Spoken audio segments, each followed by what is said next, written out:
Good luck, have fun, don't die is a new sci-fi comedy directed by Gore Verbinski. For those who don't know who that is, he directed the Pirates of the Caribbean trilogy. This movie stars Sam Rockwell. He shows up at this diner kind of out of nowhere. He's dressed as like a futuristic garbage man of sorts. Comes barging in, telling everybody in this diner that tonight is the night that AI is going to destroy the world. It will be the end of the world unless I get a team of people together to help me stop it. And that team of people exists in this diner who will join me in this revolution. And of course, everyone in this diner just thinks he's insane, he's mental, he's crazy. But, you know, eventually he is able to recruit a few brave souls to go on this little adventure with him. And it's their quest to take out something that will lead to AI officially having world domination, if it doesn't already. This is a movie that I've been keeping my eye out for a while now. I believe it premiered last year at Fantastic Fest, and it was a movie that everyone who went to that raved over. They saw it, they thought it was fantastic. They said, everybody keep your eye on this movie. So I've been doing just that. I mean, a sci-fi comedy about the dangers of AI and where we are unfortunately headed as a society due to our dependence on it now.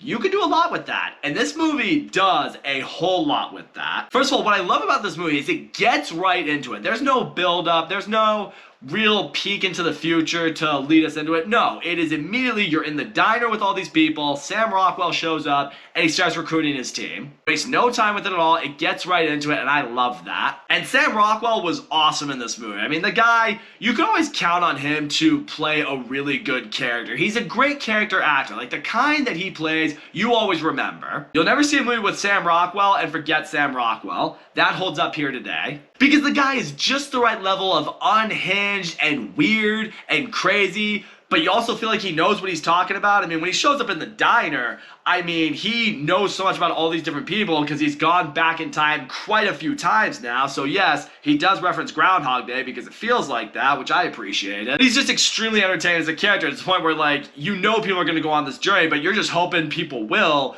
because you just want to see more of this guy. You want the plot to advance purely because of him. Another standout of this movie, though, was Haley Lou Richardson. She's one of these people who goes on this journey with Sam Rockwell, and her character was one I really appreciated. I mean, she's very anti-technology for a few reasons I won't get into because I don't want to ruin the movie for you.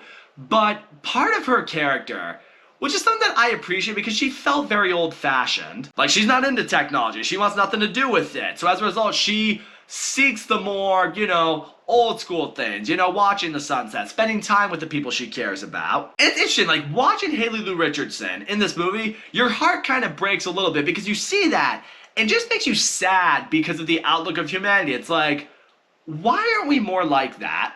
Like, when's the last time we all just literally put the technology down, put it aside, our phones, our computers, our tablets, whatever, and we all just lived in the world and just embraced the earth? Like, in a lot of ways, she's what you watch and you kind of, part of you will watch that and be like, yeah, I need to be more like that. Admittedly, I'm someone who's on their phone way too much. I can be too wrapped up in, you know, Wi-Fi and the internet and everything that goes with it.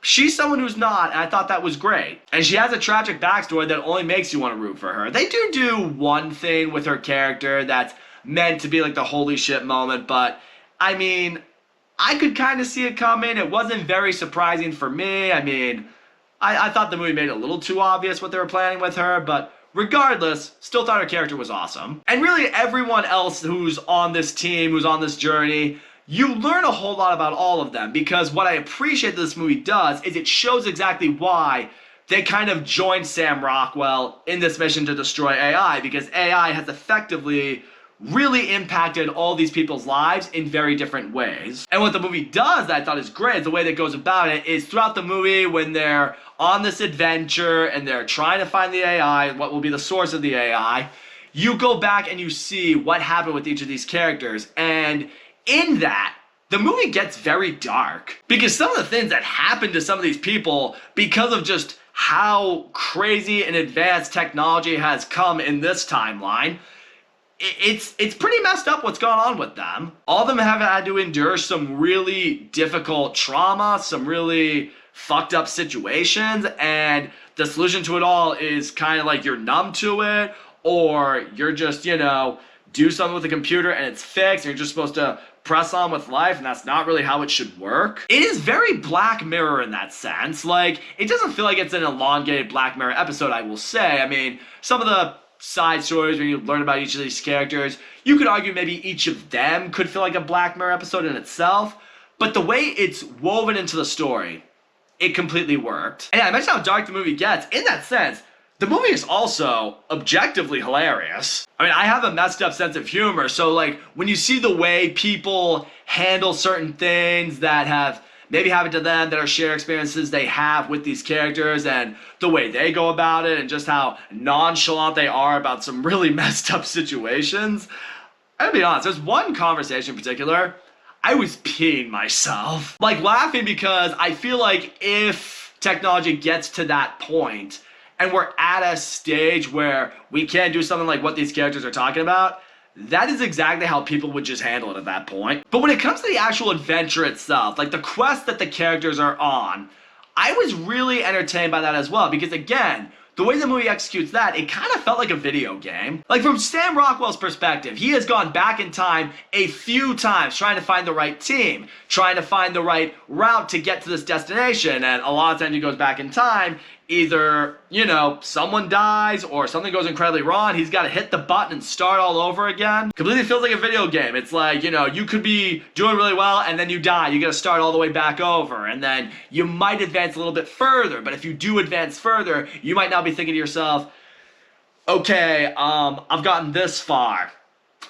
I don't know what to do next. So it's like when you can feel the characters getting closer and closer to their destination, you're just rooting that much more for it. You're like, okay, you've gotten this far. It's like the anxiety. If you've ever gamed in your life, that anxiety you feel when you know you're nearing the end, you're finally about to beat it, and your heart's racing a little bit, and you're just, you know, jamming the buttons trying to get where you need to go. That's kind of what this felt like. Made for an intense and fun journey that I had a blast with. I will say this much, the way the movie does wrap up, not that it's unfulfilling, but you think, okay, it's done. Like, what needed to happen eventually did happen. And then the movie just kind of just keeps stretching it out a little bit. Not like anything's unresolved, but just for the sake of like, no, let's keep it going a little bit more. And then the movie just abruptly wraps up. Did the movie need to do that? I don't think so. I thought like where it was going to end, I thought would have worked very well for the movie.